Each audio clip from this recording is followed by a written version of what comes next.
Hi everyone, thanks for joining me again here today. We're here at National Taichung University of Science and Technology's Language Center. So happy to be with you again today. We're going to read another English story. Today's story is called Pride and Prejudice. In this story, we learn about a group of sisters and their path to marriage as they look for a gentleman that's suitable for marriage. Okay, so again, they're a group of single sisters, and they are looking for a husband and hoping to find a happy marriage.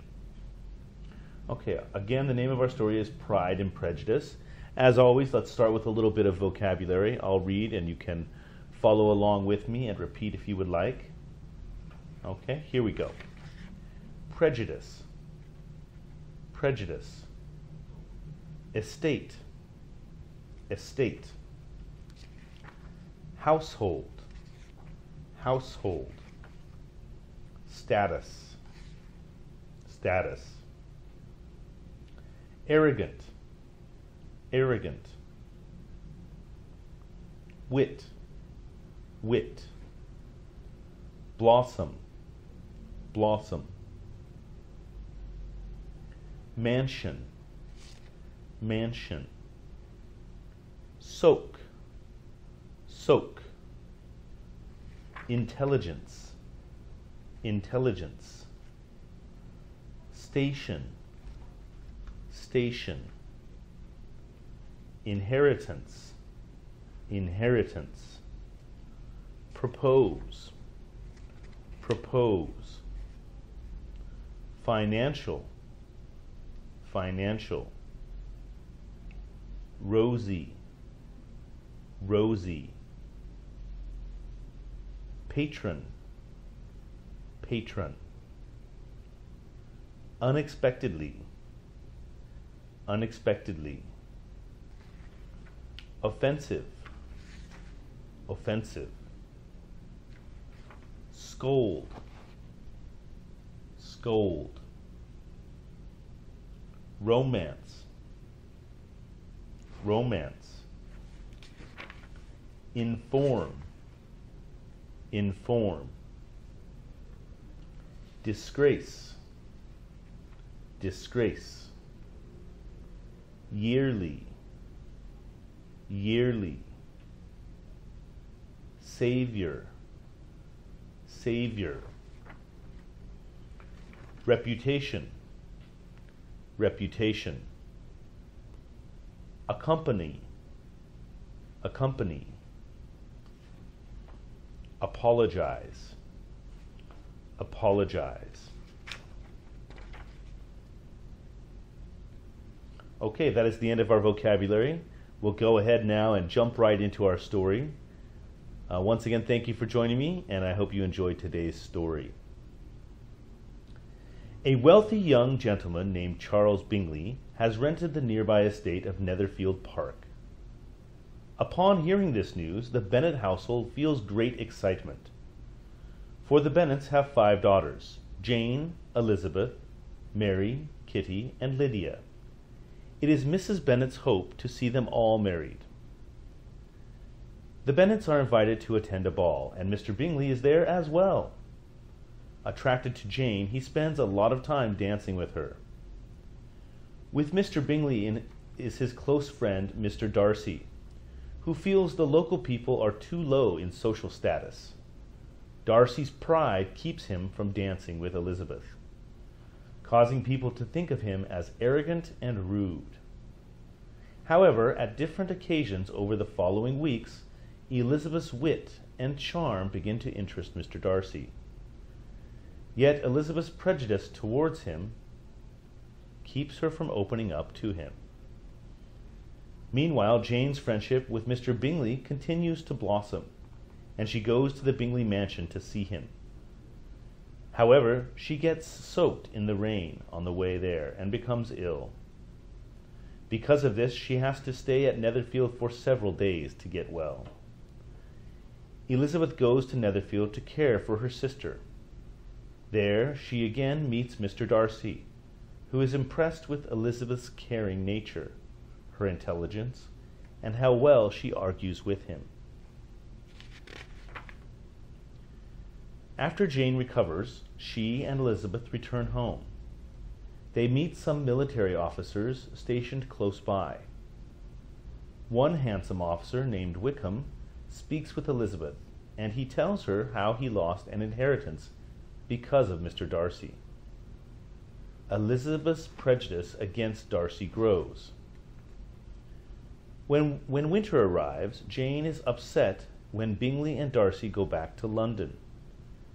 Then another unwanted turn comes their way, when they learn Elizabeth's best friend, Charlotte Lucas, will marry Mr. Collins. He had once proposed to Elizabeth, but she refused him. Charlotte is marrying him for financial reasons. Yet Elizabeth and Jane want more than just security from a marriage. Hoping to see Bingley, Jane visits London, but her luck does not pan out. The possibilities for marriage are not looking too rosy for the Bennet girls. Elizabeth goes to see her friend Charlotte when spring comes. She lives nearby Catherine, who is Mr. Collins' patron, and the aunt of Mr. Darcy. While Elizabeth and Charlotte visit with Lady Catherine one day, Darcy shows up. Knowing Elizabeth is staying with them, he starts visiting the Collins home frequently. Very unexpectedly, Darcy proposes to Elizabeth. She quickly rejects his proposal, saying he's too proud and offensive. She then scolds him for what he did to Wickham and for advising Bingley to stop pursuing Jane. Darcy then writes a letter to Elizabeth. In it, he says that he did advise Bingley to keep away from Jane because he thought it wasn't a serious romance.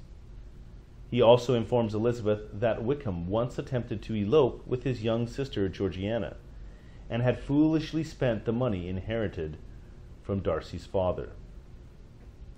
With this new information, Elizabeth's attitude towards Darcy begins to change.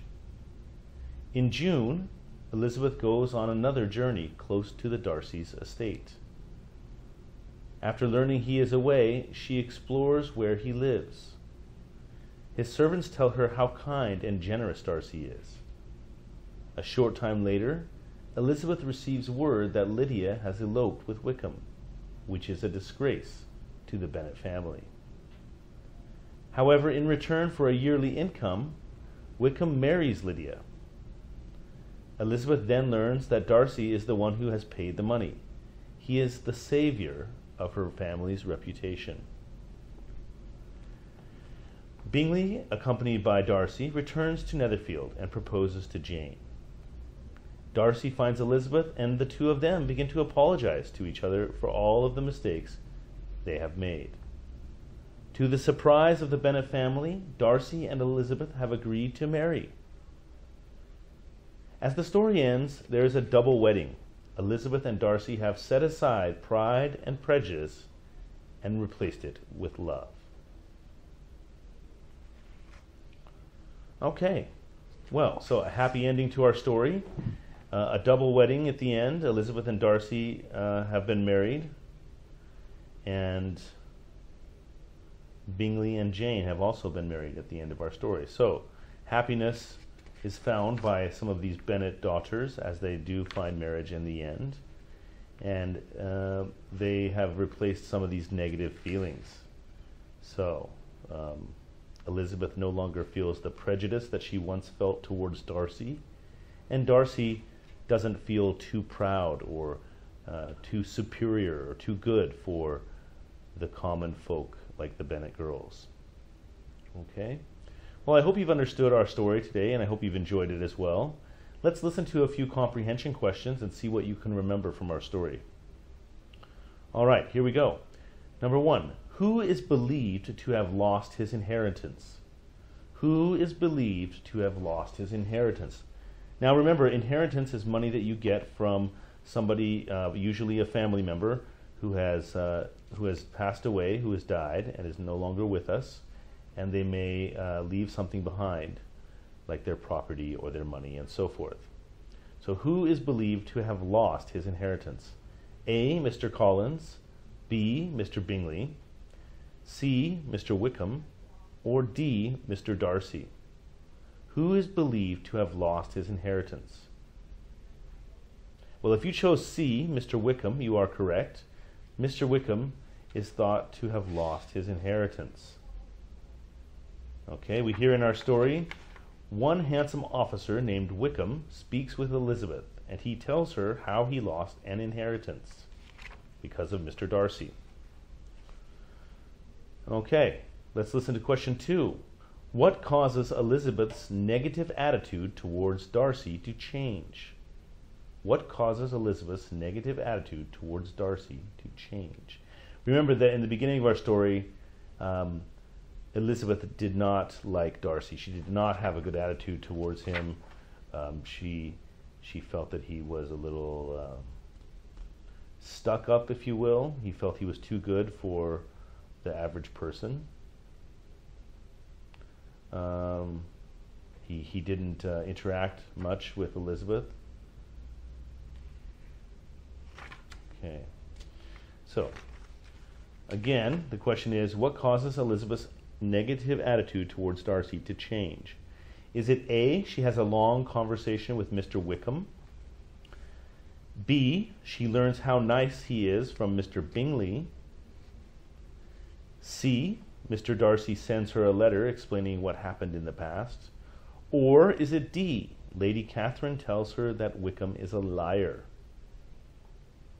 All right, well, I hope you chose C. That is our answer. Mr. Darcy sends her a letter explaining what happened in the past. Okay, that is the answer. Here is question 3. Which of the following is true? Which of the following is true? A, Mr. Wickham tries to elope with Jane. B, Mr. Bingley falls in love with Lydia. C, Elizabeth inherits the estate of Netherfield Park. Or is our answer D, Lady Catherine is Mr. Darcy's aunt? Well, if you chose D, you are correct. Lady Catherine is Mr. Darcy's aunt, and we hear that in our story as well. Yes, here it is. She is nearby Lady Catherine. She lives nearby Lady Catherine, who is Mr. Collins' patron and the aunt of Mr. Darcy. Okay, so there it was, right in our story. Okay, the last question here, question 4. Why didn't Elizabeth want to marry Mr. Collins? Why didn't Elizabeth want to marry Mr. Collins? A, she wanted to marry Mr. Darcy. Is it B, Mr. Collins didn't have any money? C, she wanted a husband she could love? Or D, Mr. Collins wanted to marry her friend Charlotte? Well, think about the answer there, and I'll read it for us.